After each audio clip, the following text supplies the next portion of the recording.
Hello students. आज के इस प्रैक्टिकल वीडियो में हम लोग कंस्ट्रक्टर डिस्ट्रक्टर का ये हम लोगों का सेकेंड वीडियो है, जिसमें हम लोग पैरामीटराइज्ड कंस्ट्रक्टर का कॉन्सेप्ट को समझने का कोशिश करेंगे। तो जो लास्ट वीडियो हम लोग बनाए थे उसी में कुछ एडिट करेंगे, तो वो वीडियो पहले हम लोग खोल लेते हैं। वो प्रोग्राम .cpp ये ठीक है। तो यहाँ लास्ट वीडियो में हम लोग क्या देखे थे, सिंपल कंस्ट्रक्टर कैसे डिक्लेयर करना, कैसे डिफाइन करना। तो ये हम एक क्लास बना रहे थे ABC, आई लिए थे प्राइवेट में और कंस्ट्रक्टर बनाए थे। और इस कंस्ट्रक्टर में क्या हो रहा था कि आई को हम 20 से इनिशलाइज कर रहे थे। कंस्ट्रक्टर का यही काम है, वैल्यू इनिशलाइज करना, ठीक है, वेरिएबल इनिशलाइज करना। और फिर एक डिस्ट्रक्टर भी हम तैयार किए थे जो सिंपल एक मैसेज डिस्प्ले कर रहा था, और ये इंटरनल जो काम कर रहा है वो क्या कर रहा है, डी इनिशलाइजेशन का, ठीक है। और एक डिस्प्ले है जो डिस्प्ले कराने के लिए यूज़ करते हैं एक फंक्शन, और उसके बाद मेन में जाके इस तरह से हम लोग ऑब्जेक्ट क्रिएट किए थे और डिस्क को कॉल किए थे।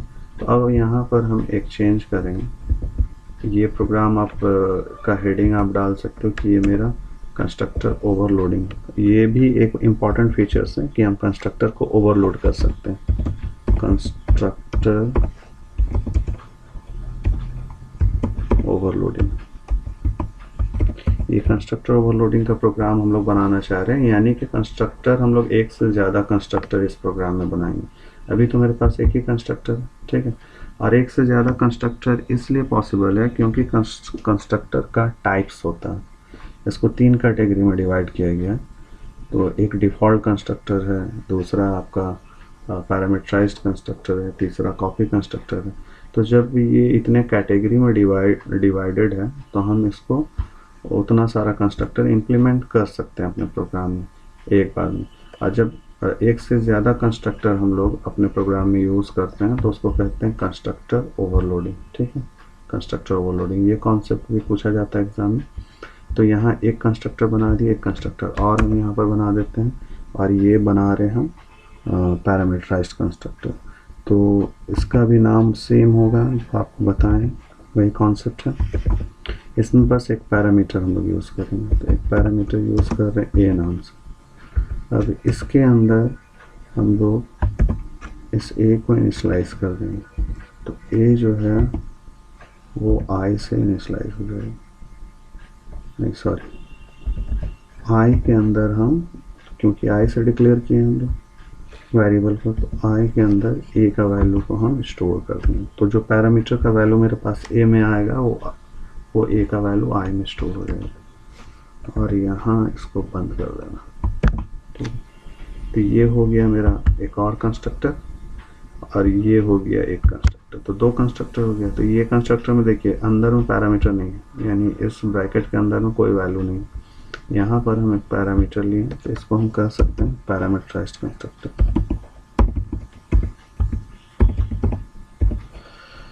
पैरामीटराइज्ड कंस्ट्रक्टर,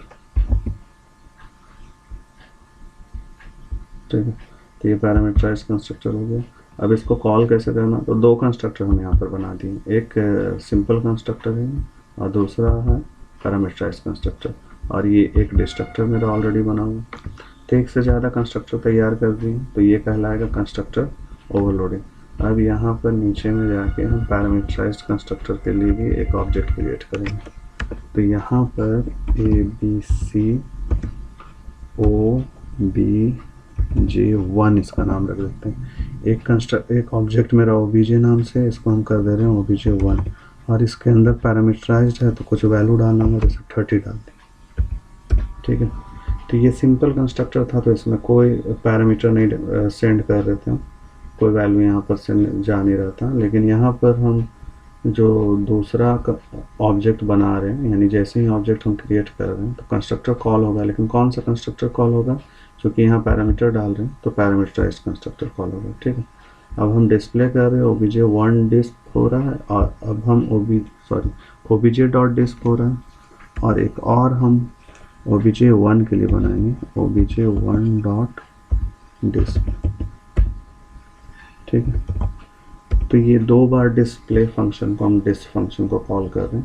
पहला बार ओबीजे के लिए कॉल कर रहे हैं, ओबीजे कॉल कर रहा है इसको, और दूसरे में किस कौन कॉल कर रहा है, ओबीजे 1। यानी एक बार हम कॉल कर रहे हैं तो ये सिंपल कंस्ट्रक्टर का वैल्यू डिस्प्ले करेगा, और दूसरे बार में ये किसको डिस्प्ले करेगा, आपका पैरामीटराइज्ड कंस्ट्रक्टर, क्योंकि पैरामीटराइज्ड कंस्ट्रक्टर का ऑब्जेक्ट ओबीजे 1 से है, तो ओबीजे 1 डॉट डिस्प्ले है। ठीक है, तो ये यहाँ पर हो जाएगा काम, और यहाँ पे गेट स्टेज प्रोग्राम खत्म। तो ये एरिया हो गया आपका कंस्ट्रक्टर डिक्लेयर किया, और जैसे ही इस स्कोप एरिया से बाहर निकलेंगे, ऑब्जेक्ट जैसे बाहर निकलेगा तो मेरा डिस्ट्रक्टर कॉल होगा, डिस्ट्रक्टर कॉल होगा तो फिर ये मैसेज आएगा डिस्ट्रक्टर इज वर्किंग। तो इस प्रोग्राम को हम लोग रन कराते हैं। तो ये हो गया कंस्ट्रक्टर ओवरलोडिंग। पहले कंपाइल सक्सेस, अब इसको रन करा देते हैं। देखिए दो कंस्ट्रक्टर बना था, एक सिंपल जिसमें 20 स्टोर था, और एक पैरामीटराइज जिसमें हम 30 स्टोर किए थे। तो देखो 20 और 30 डिस्प्ले हो रहा है। दो कंस्ट्रक्टर बना तो दो बार डिस्ट्रक्टर भी काम करेगा, तो इसीलिए डिस्ट्रक्टर का भी मैसेज दो बार आ रहा है, एक बार ओबीजे 1 के लिए और एक बार ओबीजे के लिए। ठीक है, तो दो बार डिस्ट्रक्टर भी काम कर रहा। तो ये हो गया आपका कंस्ट्रक्टर ओवरलोडिंग का प्रोग्राम। एक और सिंपल सा कंस्ट्रक्टर का प्रोग्राम बना हुआ, उसको उस पर एक बार डिस्कस कर लेते हैं हम लोग।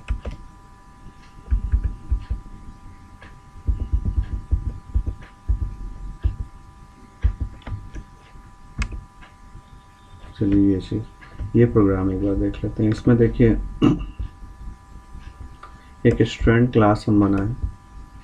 ठीक है, इस स्टूडेंट क्लास में हम ये सारा वेरिएबल ले लिए, int roll name admission number. तो ये डिफ़ॉल्ट सेक्शन प्राइवेट हो गया, प्राइवेट यहाँ पर मेंशन नहीं किए हैं, तो अपने आप ये सब प्राइवेट में चला गया।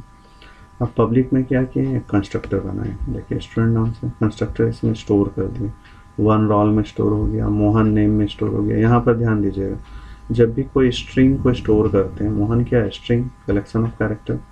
तो जब कोई स्ट्रिंग को हम स्टोर करते हैं स्पेशली क्लास के अंदर, तो हमको strcpy नाम के फंक्शन का हेल्प लेना होगा, स्ट्रिंग कॉपी। ठीक है, ये कॉपी कर रहा हूँ, मोहन को किस में कॉपी कर दे रहा हूँ, नेम में। तो strcpy का यूज़ हो रहा है, इसीलिए यहाँ पर string.h का भी यूज़ करेंगे। ठीक है, क्योंकि इसी हेडर फाइल के अंदर ये फंक्शन का प्रोटोटाइप रहता है। और एडमिशन नंबर में 123 डाल दिए। एक और हम यहाँ पर कंस्ट्रक्टर बना दिए हैं। ठीक है, ये तो नॉर्मल कंस्ट्रक्टर था, यहाँ से यहाँ तक सिंपल वैल्यू स्टोर कर दिया। ये इसको हम बना दिए पैरामीटराइज्ड कंस्ट्रक्टर। तो पैरामीटराइज्ड में देखो 3 पैरामीटर ले लिए, आर का वैल्यू रोल में जाएगा, ए का वैल्यू एडमिशन नंबर में, और एन का वैल्यू नेम में जाएगा। ठीक है, तो ये 2 बना दिए। उसके बाद फिर आउटपुट नाम का फंक्शन, और बाहर में हम आउटपुट को डिफाइन कर दिए स्कोप रेजुलेशन से। तो ये नेम के सामने ये सारा चीज़ डिस्प्ले होगा।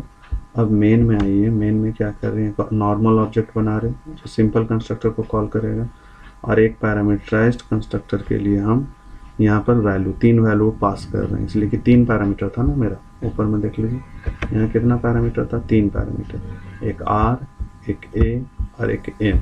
और एन कैसा था, कैरेक्टर टाइप का एरे। देखो एरे का यहाँ पर सिंबल है, तो इसीलिए 3 पैरामीटर हम यहाँ पर भेज रहे हैं, 3 वैल्यू भेज रहे हैं। तो 2 भेज रहे हैं। ठीक है, ए में जाएगा 321, आर में जाएगा, और अशोक किस में जाएगा, इसमें नेम वाला कैरेक्टर में। ठीक है, अब यहाँ पर हम डिस्प्ले करा रहे हैं ओबीजे डॉट आउटपुट। तो ये जो ओबीजे है वो सिंपल वैल्यू डिस्प्ले करेगा पहले, और ओबीजे 2 डॉट आउटपुट ये आपको ये वाला वैल्यू डिस्प्ले करेगा, 2 321 और अशोक। ठीक है, चलिए इस प्रोग्राम को रन कराते हैं। सक्सेस। देखिए दो स्टूडेंट का डिटेल्स डिस्प्ले हो रहा, एक डिफ़ॉल्ट कंस्ट्रक्टर के थ्रू। ठीक है, सिंपल कंस्ट्रक्टर के थ्रू, जिसमें Mohan roll number 1 admission number 123, और दूसरा जो पैरामीटराइज्ड कंस्ट्रक्टर था जिसमें हम अशोक डाले थे, रोल नंबर 2 डाले थे, और एडमिशन नंबर 321 डाले थे। तो ये आपका एक एग्जांपल हो गया जिसमें हम 2 तरह का कंस्ट्रक्टर का यूज़ किए। इसमें लगभग सारा 3 पैरामीटर्स यूज़ किए हैं, जिसमें एरे का भी कॉन्सेप्ट डाल दिए। ठीक है, तो इस वीडियो में जितना ही रहने देते हैं, फिर नेक्स्ट वीडियो में कंस्ट्रक्टर डिस्ट्रक्टर का एक और प्रोग्राम है।